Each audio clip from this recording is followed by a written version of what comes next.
नमस्कार. Black and व्हाईटमध्ये आपलं स्वागत. राजकारणात कधीच कुणी कुणाचं कायमस्वरूपी शत्रू किंवा मित्र नसतं. राजकारण हे स्थलकाल सापेक्ष सातत्यानं बदलणारं असतं आणि त्यातून मग मित्रही बदलतात, शत्रूही बदलतात. मुळात राजकारणात सत्ता ही सर्वात महत्त्वाची असते. सत्ता नाही तर मग ते राजकारण काय, हा मूळ संकल्पना राजकारणातल्या गाभ्यात असते. आज या संकल्पनेवर आधारलेल्या राजकारणावर चर्चा करण्यासाठी म्हणून सचिन अहिर आपल्याबरोबर आहेत, महाराष्ट्र विधान परिषदेचे उपसभापती. सचिनजी खूप खूप स्वागत. मी थोडा कळीचा पहिला प्रश्न विचारतो, मग आपण बाकी चर्चेकडे वळूयात. मुळात शिवसेनेत जाण्याचा तुम्ही निर्णय घेतलात, वरळीसारख्या भागाचं तुम्ही नेतृत्व करता. त्या शिवसेनेचं म्हणणं आहे आम्ही काय हवं ते त्यांना देण्याचा प्रयत्न केला. BSc दिली त्यांना, अगदी आमदारकी दिली. असं असताना त्यांचं जाणं काही त्यांना रुचलेलं नाही. मातोश्रीला तुमचं जाणं रुचलेलं नाही. नाही, स्वाभाविक आहे. पण एक गोष्ट मला समजत नाही की ज्या व्यक्ती समोरच्या पक्षातून आला तर तो चांगला होतो आणि गेला तर तो नालायक. हा गणित मला समजलं नाही. एक गोष्ट समजून घ्यावी लागेल की 2019ला जर मी ही भूमिका घेतली नसती तर कदाचित आदित्यजी त्या मतदारसंघातून लढले नसते. त्यांनी दिलं. मी त्यावेळी भूमिका काय घेतली की एक ठाकरे कुटुंबातला एक व्यक्ती समजा जर हे मेन स्ट्रीम पॉलिटिक्समध्ये येतो आहे, त्याला विरोध करायचा का त्याला साथ द्यायची, त्याला साथ देण्याची भूमिका घेतली. आणि म्हणूनच विधान परिषदमध्ये मला ॲकोमोडेट करायच्या अगोदर सुनील शिंदेना केलं, त्यानंतर मला केलं, तरी मी 2 वर्ष काही बोललो नाही. आणि लक्षात ठेवण्यासारखं आहे की त्यांनी जी जबाबदारी दिली शेवटपर्यंत, जोपर्यंत माझा निर्णय होत नव्हता, ती प्रामाणिकपणे पार पाडली. एक उदाहरण त्यांनी दाखवावं. मी 21 विधानसभेचा संपर्क प्रमुख होतो.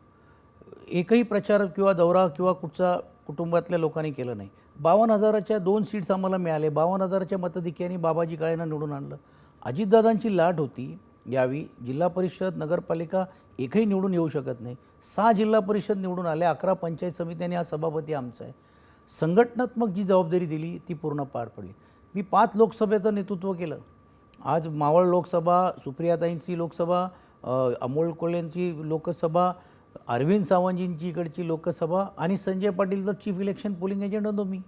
सांगण्याचा हेतू आहे की जी जबाबदारी दिली कामगार संघटनेमध्ये, माझ्या जेवढ्या संघटना आहे ते डायरेक्ट शिवसेनेला मी अटॅच करून देण्याचं काम केलं. आणि 25-30 हजाराची संख्या कामगारांची. सांगण्याचा हेतू एवढंच आहे की त्यांनी दिलं, हे मी कधी नकारलं नाही, पण त्या दिल्याचं चीज करण्याची भूमिका मी घेतली.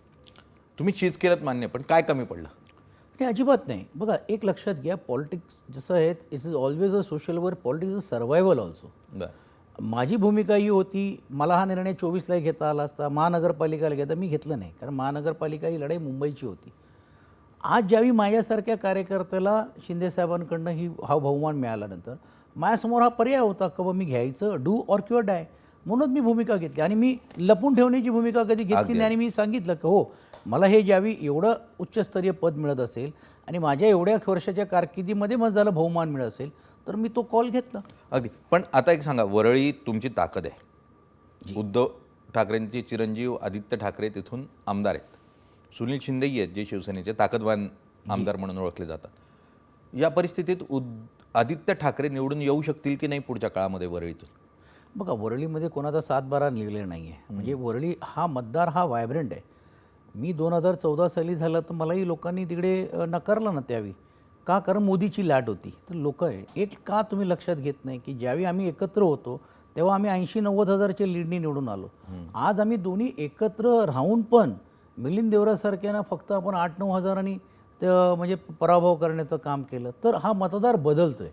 आणि भौगोलिक निलेची तुम्ही परिस्थिती बघितली पाहिजे की हायराईज आणि वाढणारी जी समीकरण आहे हा एक चिंताजनक राहणार आहे. तो मतदारांनी ठरवायचं आहे. तुम्ही उमेदवार असाल पुढच्या वेळेला वरळीतले? नाही, मी एक पक्का निर्णय घेतलेला आहे की मी वरळीपुरता संकुचित न राहता मला मेनस्ट्रीम पॉलिटिक्समध्ये आता गल्लीतून राज्यामध्ये काम करायचं. आणि मी ते अगोदर राज्याचे 7 खात्याचा मंत्री म्हणून या नात्याने मी काम करण्याची भूमिका घेतली. माझी इच्छा अशी आहे की आता मी राज्यस्तरीय काम बघायला पाहिजे. पण राज्यस्तर काम बघत असताना उद्या मी लढीन किंवा कोणतरी लढीन, मला माझ्या पक्षाचा आमदार निवडून तर आणावंच लागणार आहे. अगदी. चला, तुम्ही मंत्री होतात, राज्यमंत्री होतात. शरद पवार साहेबांनी तुम्हाला संधी दिली होती. नगरविकास सारखं सातं असेल, अनेक खाती तुमच्याकडे त्या काळामध्ये होती, उद्योग निर्माण होतं. तर या पूर्ण परिस्थितीमध्ये तुम्हाला तसा अनुभव आहे राज्याच्या पातळीवर काम करण्याचा, नेतृत्व करण्याचा, मंत्रिमंडळातही तुम्ही काम केलेलं. या परिस्थितीमध्ये कामगार हाही तितका महत्त्वाचा विषय आहे. तुम्ही कामगार नेते म्हणून ओळखले जातात राज्यातले. कामगार चळवळ जी आहे ती कमकुवत होती आणि त्यासाठी सरकारचे कायदे खूप महत्त्वपूर्ण आहेत आणि तुम्ही आता कायदे मंडळामध्ये अत्यंत वैधानिक अशा पदावर बसलेले असाल. काय कराल कामगारांसाठी? नक्कीच. आता जसं कामगारांचा कायद्याचा बिल पास झाला, मी नव्हतो तिकडे. मी सभागृहामध्ये येऊन एक प्रचंड मोर्चा संयुक्त समितीचा होता. दुर्दैवाने तिकडे बोलणारे कोण नाही आहे, पण त्यांचा आवाज म्हणून मी कामकाज थांबवलं आणि मंत्र्यांना सांगितलं की सकाळ 11 वाजल्यापासून आता 4-5 वाजता आहेत, कोण साधा शिष्टमंडळ भेटायला जात नाही, तातडीने तुम्ही दखल घ्या, त्यांची भेट घेतली पाहिजे आणि त्या शिष्टमंडळाला सामोरं जा. त्यांनी ते शिष्टमंडळाला भेटले आणि त्यांनी 8 तारखेला वेळ दिली. सांगण्याचा हेतू असा आहे की या पदावर राहून पण देखील मी जर कामगारांचा न्याय देऊ शकतो म्हणून प्रचंड गिरणी कामगारांचा मोर्चा काढला. मुंबईमध्ये घर मिळाली पाहिजे ती भूमिका होती. ती भूमिका जो आकर्षण मला झालं एकनाथ शिंदेजींचा त्यांनी मान्य केली, बेस्टचं समजलं. आज या पदावर राहून मी हे बघीन की शासनाने दिलेलं आश्वासन पूर्तता होते की नाही, शासनाने हे देण्यास कसं भाग पाडू शकतो, तो वैधानिक पदाचा वापर सर्वसामान्य लोकांसाठी कसं करता येईल. आज जुन्या चाळी इमारतीतले जी लोक आहेत, वेगवेगळे घटक समाज जे असंघटित झालेले आहे, त्यांना असं वाटत होतं आमचं कोण बोलणारच नाही आहे. जे माझ्यापासून दुरवले जात होते त्यांना परत संघटित करून मेन स्ट्रीममध्ये त्यांचे विषय मांडण्याचं काम करीन. सचिन भाऊ, मुख्यतः आता आम्ही तुम्हाला साधारण 99 पासून मी स्वतः तुम्हाला बघत आलेलो आहे राजकारणामध्ये. म्हणजे विलासराव देशमुखांचं सरकार ज्याला उलथून टाकण्याचा प्रयत्न झाला, तर त्या उलथून टाकणाऱ्यांपैकी जे प्रमुख खेळाडू होते किंवा प्यादे होते राजकारणातले, त्यातले तुम्ही एक होतात. ते थांबवण्यासाठी होतं. हो, ते थांबवण्यासाठी मुख्यतः. आणि त्यावेळेला तुम्ही मातोश्री क्लबवर गेला होता. काय ती घटना सांगा ना, आम्ही सगळे ऐक्यू माहितीवर आहे. काय झालं, काय होतं त्या दिवशी रात्री? तेवढा वेळ आहे का तुम्हाला? पण एक गोष्ट नक्की नाही, काय झालं त्यावेळी मी तर तरुण एक आमदार होतो. मला आठवते की मला समीर भुजबळांचा फोन आला की साहेबांनी बोलवलं आहे. रामटेक तो तुम्हाला माहिती आहे की एक सेंटर पॉईंट असायचा गृहमंत्र्यांचा आणि उपमुख्यमंत्री भुजबळ साहेबांचा. मला बोलवण्यात आलं, सांगितलं की सचिन ही जे दिसत आहेत हे पोलीसवाले आहेत, यांच्यावर जायचं, ते आमदार आपले तिकडे त्यांनी दामून ठेवलेले आहेत, त्यांना जायचं आणि घेऊन यायचं म्हणून घेऊन. तर तोले जितेंद्र आव्हाड ठाण्यावरून निघालेले आहेत, ते तुझ्यावर येतील, खोडके आणि अजून 3-4 लोक आहेत, प्रताप पण होता मला ते नंतर आला तुम्ही सांगितलं होतं. तर मी ते सर्व ऐकलं आणि 5-7 मिनटं ऐकलं आणि ते बोलले साहेब हे कोण आहे? तोले हे अनेक पोलीस अधिकाऱ्यांची नावं घेतली. तर म्हणलं साहेब मी 10 मिनटं जाऊन येऊ का? साहेब माझ्याकडे बघायला आले, 10 मिनटं जाऊन येऊ, तू येणार आहेस का? मला हां जाऊन येतो. मी घरी गेलो, माझ्याकडे लायसन्स रिव्हॉल्वर होता त्यावेळी ज्यावेळी होतं त्यावेळी ती रिव्हॉल्वर घेऊन आलो. कारण मला वाटत होतं का आता हे प्रसंग काहीतरी इझी दिसत आहे जसं नाही आहे. आणि मग गेलो तिकडनं. ज्यावेळी मी तिकडे आम्ही गेलो, सर्वजण झालं, तुम्हाला माहिती आहे का बा, सर्व तिकडे ते खाल्लेली पिलेली लोक होती. आता मी काहींची नावं घेत नाही कारण आता ते सर्वमान्य लोकप्रतिनिधी मोठे मोठे नावं झालेली आहेत, त्याच्यात मी जात नाही. आणि मग त्यावेळी जात असताना ते अडथळा नाही लागत. आम्ही त्यांना बाजूला घेऊन आमदारांच्या घरापर्यंत गेलो. एका आमदारांना घेतो मी, त्यांचंही नाव घेत नाही कारण दुर्दैवाने ते आता नाही आहे. आणि मग त्यांना आम्ही दरवाजा उघडत नव्हते, त्यांना ठोकलं, त्यांनी दरवाजा उघडला, आम्ही त्यांना खेचतोय चला, कारण मी आमदार होतो. आणि पोलिसांचं म्हणणं होतं का आम्ही ह्यांना हात लावणार नाही, का ह्यांची तक्रार आहे की आम्हाला डांबून ठेवलेलं आहे, तुम्ही आमदारात म्हणून तुम्ही आमदार म्हणून त्यांना घेऊन यायचं. आणि जितेंद्र आव्हाड त्यावेळी हे नव्हते, पण मी आणि ते मागे उभे राहिले की आम्ही त्यांना हात लावणार नाही, आम्ही खेचतोय. मी त्यांना खेचतोय, ते म्हणतात नाही नाही नाही नाही मी खेचतोय, ते म्हणतात नाही नाही नाही. मला अरे चला, तुला नाही मी माझ्या मर्जीने आलं आहे. मला अरे आम्हाला सांगण्यात आलं की यांना सहज घेऊन जायचं आहे. मग पद्माकर वळवींच्या रूममध्ये गेलो, पद्माकर वळवीनं घेतलं, ते हो नाही बनवते, मग त्यांना ताबे घ्या. त्यांना असं वाटलं का आम्हाला इकडनं पळून घेऊन जात आहेत कोणतरी. मग ते नंतर धावत गेले, रिक्षामध्ये झालं. एवढ्यामध्ये आम्ही जसं घेऊन चाललो आहे आमदारांना किंवा जातो आहे, वरून पाठी आवाज आला, काय रे हरामखोरांनो, ते करून घेऊन तुम्हाला एकेकांना बघून घेतो, असं करतो तसं करतो हे करतो. आणि आम्ही तिकडनं वळून बघतोय किंवा हे वरची, आणि मग ते एक अधिकाऱ्यांना तुला बघणार आहे, सोडणार नाही, मी सोडणार नाही.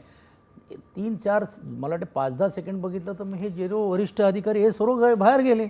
आणि मी बघतोय यांना काय झालं, मी बोललं हे काय सीन आहे काय. आणि ते विरोधी पक्षनेते त्या काळातले होते, त्यांना हे झालं. मग त्यावेळी ठीक आहे, ज्या काही गोष्टी झाल्या, पण मी सचिनचे नाव घेत नाही, मी घेतो. नारायण राणे साहेब त्याला विरोधी पक्ष नेते होते आणि त्यांनी सरकार उलथून टाकण्याचा प्रयत्न केला होता. आणि त्यामध्ये जे शिलेदार मुख्यतः राष्ट्रवादी काँग्रेसकडून गेले होते, त्यात सचिन अहिर एक होते. आणि त्यातून मग तो सगळा जो गुंता होता तो सुटला. पवईतल्या मातोश्री क्लबवर सरकार टिकलं आणि 5 वर्ष टिकलं ते सरकार. त्यामुळे तसा अनुभव दांडगा आहे त्यांच्या पाठीमागे. म्हणजे सत्ता टिकवण्याचा पण आणि सत्ता बुडवण्याचा पण दोघंही त्यांच्याकडे अनुभव आहे.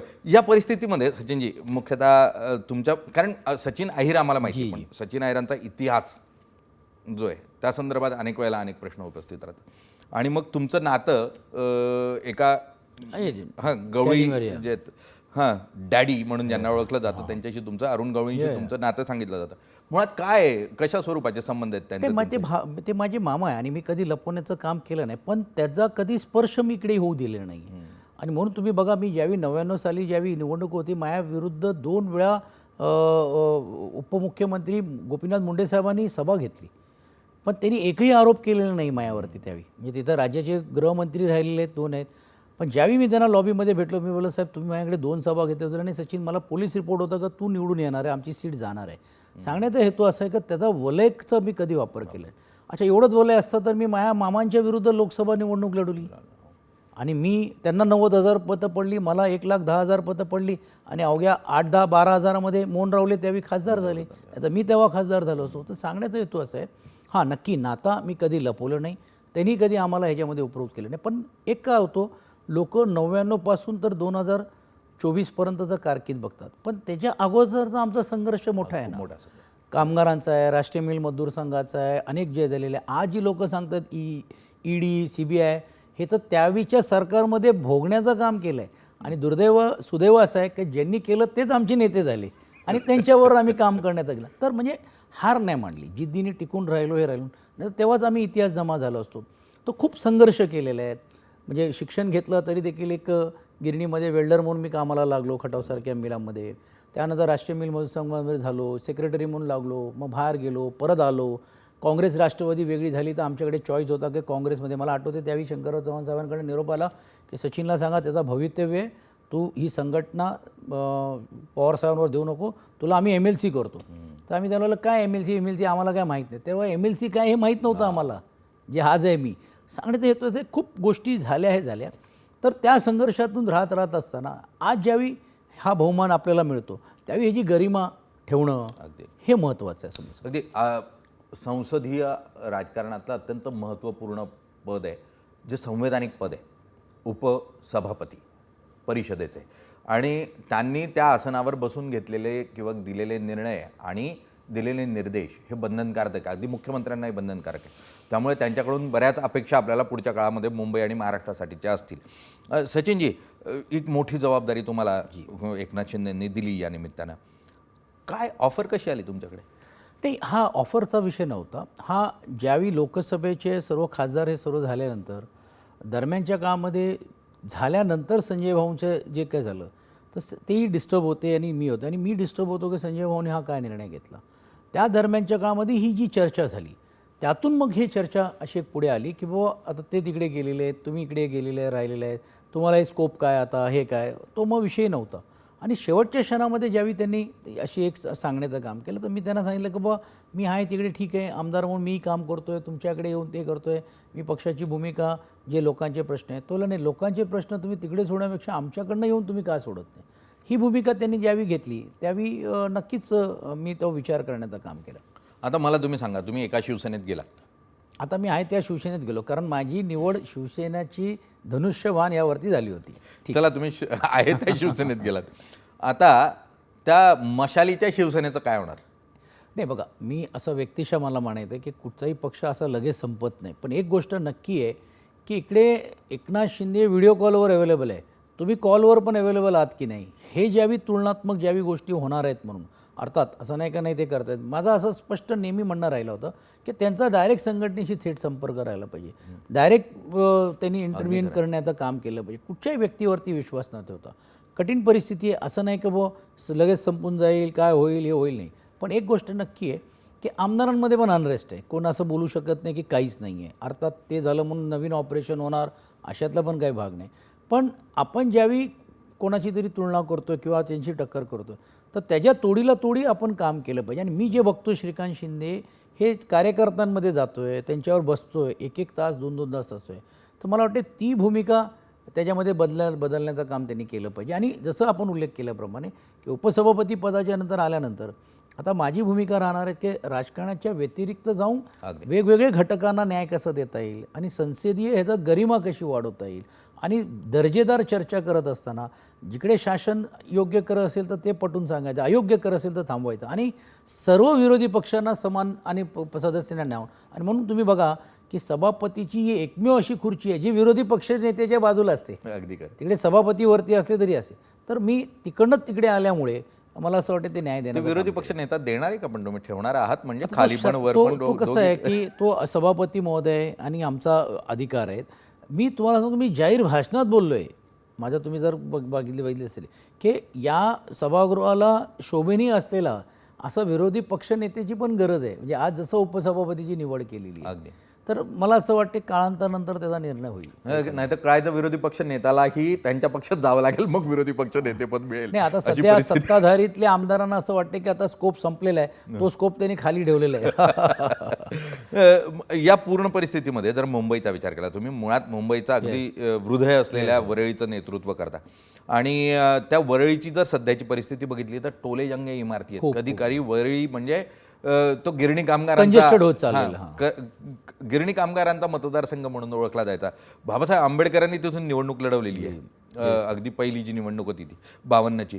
तर या मतदारसंघाचं नेतृत्व करत असताना आता मराठी टक्का तिथे नामशेष होत चालला अशी परिस्थिती आहे. आता BDD जाणार, BDDच्या जागी इमारती येणार. हा मराठी टक्का कसा वाचवणार?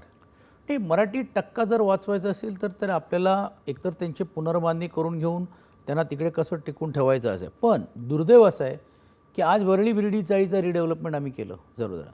त्यामध्ये पण देखील अनेक लोक हे आजही भाड्यावरती राहून राहत आहेत. ते तिकडे राहायला तयार नाही आहे कारण आर्थिक परिस्थितीमुळे किंवा यामुळे. दुसरी गोष्ट अनेक लोकांनी विकून जाण्याची भूमिका घेतलेली आहे कारण ते दर वाढलेले आणि एक फॅमिलीचे 2 फॅमिली झालेले आहे.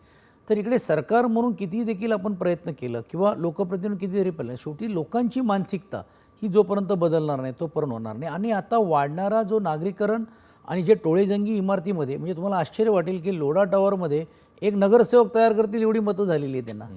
हे जर झालं तर वरळीचा फॅब्रिक किंवा कल्चर आहेत. आणि म्हणून अशावेळी लोकप्रतिनिधी नात्याने आम्ही जशी मागणी केली होती की बा हे तुम्ही त्यांना टिकून ठेवण्यासाठी काय उपाययोजना केली पाहिजे, त्यांचा मेंटेनन्स असेल किंवा काय असेल आणि धोरणामध्ये काहीतरी आणणे जेणेकरून ते विकून न जाता आयत्या जागेवरती त्यांना राहणं परवडेल. आणि म्हणून मी नेहमी म्हणतो की परवडणारी घराची व्याख्या ही कुठेतरी व्हायला पाहिजे. कारण काय होतं, तुमचा EMI तुमच्या पगारावरती होतो. माझं स्पष्ट मत होतं दीपक पारेखच्या अध्यक्षतेखाली की पगारात तुमचं पूर्ण खर्च झाल्यानंतर जो सेव्हिंग होते त्या सेव्हिंगवर घर मिळाली पाहिजे तरच परवडणारी घर होऊ शकतं. मला असं वाटते ती भूमिका मी राज्याचे उपमुख्यमंत्री आणि या घटनात्मक पदाच्या माध्यमातून सांगण्याचा प्रयत्न केला. अगदी गृहनिर्माण मंत्री राहिलेला आहे तुम्ही रेरा कायदा आपण महाराष्ट्रात. आणला त्यामुळे तुम्हाला जवळून हा विषय माहिती आहे. या परिस्थितीमध्ये ज्यावेळेला तुम्ही उपसभापती पदाची शपथ घेतली त्यानंतर पवार साहेबांचा फोन आला होता म्हणे तुम्हाला अभिनंदनाचा. नाही, ते मोठेपण आहे त्यांचा साहेबांचा, त्यांचाही अभिनंदन फोन आलं आणि ते अजून काही बोलत होते. मला थोडा ऐकता आलं म्हणून मी स्पीकर फोनवर लावलं. मला माहीत नाही कोणी व्हिडिओ घेतली तो, पण 6 तारखेला मी जाणार आहे त्यांच्यावर, तिकडे त्यांची वेळ घेतली आहे. या परिस्थितीमध्ये जर उद्या तुम्हाला वरळी मतदारसंघातली निवडणूक असेल, तुम्ही उभं राहा नका राहू, तुमच्या विरोधात शिवसेना असेल ठाकरेंची, त्या ठिकाणी त्यांचा एक बेस आहे, ठाकरेंवर टीका कराल की करणार नाही? बघा, ज्यावेळी आपण एक विरोधाची भूमिका आपण घेणार आहोत, त्यांनी चांगलं काम केलं कुठे केलं असेल त्याचं मी कौतुक त्यावेळी पण करतो, आज पण मी करतो आहे. त्यावेळी त्यांनी अयोग्य काम केलं तर त्याला विरोधक म्हणून घेऊन मी जी आहे ती टीका मला करावीच लागेल आणि ती आहे ती वस्तुस्थिती लोकांसमोर ठेवावं लागेल ना. आणि जे आपण हे विसरता सर्वजण जे आहेत की मी पण वरळीतून निवडून आलो होतो ना, म्हणजे मी काय वरळीच्या बाहेरून निवडून नव्हते आणि माझा संघर्ष तो त्यांच्याबरोबर होता ना. आणि त्यातून पण लोकांनी मला साथ देण्याची भूमिका त्या काळामध्ये घेतली. तर पुढच्या काळामध्ये पण देखील ते नाही, आता तुम्ही मातोश्रीचं मीठ खाल्लंय म्हणून म्हटलं. अरे असं काय नाही. नाही, काय असते राजकारणामध्ये या गोष्टी काही तत्वाचे जे पाळायचे असतात. पण मला अशी अपेक्षा होती त्यांच्याकडनं की त्यांनी मला शुभेच्छा द्यायला पाहिजे होत्या. कारण खरोखरच मी जे परिश्रम घेतलेले आहेत, म्हणजे आता त्याची मी जास्त करणार. आणि म्हणून आज बघा माझी मुलगीने रिॲक्ट करण्याचं काम केलं ते कमेंट्स बघून. कारण आम्ही घरदार सोडून आम्ही पक्षाला तेवढा वेळ देतो आहे. म्हणजे मी लोकसभेच्या नंतर मला वर्टिगो झाला, मी 3 महिने अस्थिर होतो, हे त्यांनाही माहीत आहे. सांगण्याचा हेतू असा आहे की आपल्यातला एक सहकारी भले आहेत, हां कुठच्या निवडणुका आहेत का, आता विधानसभेला आहेत का, महानगरपालिकेला, मी पूर्ण प्रामाणिकपणे काम केलं. उलटा त्यांचे शुभेच्छा मिळाली पाहिजे की बा आपल्यातलं एक सहकारी आज जर या पदावर जात असेल तर मला वाटते त्याचा कौतुक करावं केलं पाहिजे असतं. ते झालं असतं तर आनंद झाला असता. पण ठीक आहे, काय हरकत नाही. पक्ष म्हणून घेऊन मी माझी जबाबदारी पार पाडण्याचं काम करेन. तुम्ही संवैधानिक पदावर आहात, संसदीय अत्यंत महत्त्वपूर्ण अशा पदावर, आणि राजकारणाकडे पाहण्याचा दृष्टिकोन जो आहे सर्वसामान्य माणसाचा ढासळत चाललंय. हा ढासळत चाललेला आहे. तुमची जबाबदारी असणार आहे पुढच्या काळामध्ये उपसभापती म्हणून. काय कराल? नाही, एक गोष्ट नक्की आहे की जसं विषय शेवटी काय असं काय असतो, निवडून आणणं हे काय आमच्या हातात नाही आहे. लोकप्रतिनिधी जसे येतात तसे ते वागतात. त्यांच्यामध्ये परिवर्तन जर आपल्याला करायचं असेल तर त्यांच्या विषय जे योग्य असेल त्याला न्याय द्यायचं, जे अयोग्य असेल तर ते थांबवण्याचं काम करायला. आणि मला असं वाटतं तो अंकुश ठेवण्याचं काम सभापती आणि मी आम्ही दोघांनी ठरवलेलं आहे. नाही, मुळात सभागृहाच्या चौकटीत राहून जे आमदार वागतात ते तुम्ही थांबवू शकता, पण अनेक आमदार जे सभागृहाबाहेर गेल्यानंतर वागतात, अनेकदा चुकीचं वागतात आमदार. तर त्यांना पण तुम्ही काही समज द्याल का? बघा कसं असतो, प्रत्येकाच्या हावाभावाने आणि विशेषतः त्यांचा स्वभाव हा गुण हा आपण बदली करू शकत नाही. आणि मग आमची जबाबदारी ही सभागृहाची असते. पण हे लोकांनाच ठरवावं लागणार आहे. पण जिकडे असं जाणवलं तर त्याला जाहीर रीतीने न सांगता खाजगीत पण आपण गोष्ट सांगू शकतो. जसं मी उदाहरण देत असतो की विरोधी पक्षामध्ये आम्ही असायचो किंवा आपण असायचो, तर उद्या भविष्यकाळामध्ये एक संघर्ष झाला तर आपण काय करतो, आपण तहकूब करतो, त्या दोघांना एकत्र बसवतो, त्यांची चहा पाणी देतो. लोकांना असं वाटतं अरे 10 मिनटं अगोदर तर भांडत होते, पण नाही, ते दुसऱ्या 10 मिनटानंतर तहकूब झाल्यानंतर आम्ही जे दोघांमध्ये जे समेट घडवलं आहे त्यामुळे हे सभागृह चालतो आहे. तीच भूमिका आमची राहणार आहे. अगदी खरं आहे. जशी प्रजा तसा राजा. तुम्ही प्रजा म्हणून सुधारणार आहात का? तुम्ही योग्य लोकप्रतिनिधी निवडणार आहात का? जर तुम्ही निवडलं तर त्यांना थोडं काम सोपं होईल पुढच्या काळामध्ये, कारण तेच लोकप्रतिनिधी मग परिषदेचे उमेदवार निवडून पाठवतात आणि परिषदेची एक गरिमा असते. तिथे थोडे विद्वान वैचारिक लोक एकत्र येऊन चर्चा करतात असं मानलं जातं. सचिन अय्यर यांच्यासमोर एक मोठं टास्क असणार आहे, कारण ती प्रथा परंपरा ज्या होत्या परिषदेच्या त्या बऱ्यापैकी ढासळायला निघाल्यात आणि तिथे किती विचारिक, किती बौद्धिक, किती सामाजिक लोक पोहोचतात हाही प्रश्न आहे. पण आता जे काही आहे त्यांना सांभाळायचं आहे आणि त्यामुळे पुढच्या काळामध्ये राजकारणाबद्दलची आस्था ही सर्वसामान्यांमध्ये तयार होईल आणि त्यातून आपण योग्य लोकप्रतिनिधी निवडून देऊ अशी अपेक्षा करूयात. नाहीतर मग तुम्हाला तेच प्रतिनिधी मिळतील आणि मग तेच खड्डे मिळतील आणि त्याच गटारी मिळतील. तुम्ही ठरवायचं आहे की तुम्हाला लोकशाहीला गटरगंगा करायचं आहे, खड्डेमुक्त करायचं आहे की नाही करायचं आहे.